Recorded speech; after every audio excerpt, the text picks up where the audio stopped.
Yani 20%, 22% deganda oylik hisoblanmaydi. Yillik hisoblanib, o'shaning o'zi uning to'yiga bo'linadi. 20% degan ayrimlar bir oyda summani 20% beradi degan tushuncha bor, unaqa emas omonatimiz. Agar kim qancha qo'ymoqchi bo'lsa, hisoblab ham beramiz, bemalol. Yana qanaqa qiziqarli savollar bo'lsa, sizlarda ham shu uyga anov bormi? Ha, uy ta'mirlash bo'yicha. uy ta'mirlashga bor ekan bizda 15 yil muddatga beriladi. 25% dan.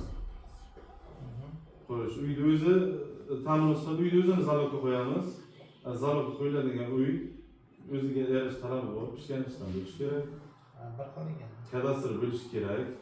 Chunki sizga 100 million yoki 200 million pul bersak, pulni evaziga biz ham sizdan nima olishimiz kerak? Garov sifatida. Agar boshqa uyda noturar masalan kvartirangiz, magaziningiz bo'lsa, uni qo'yib bersangiz mayli, farq yo'q. Maqsad sizga bergan pulga garov evaziga olishimiz kerak sizdan.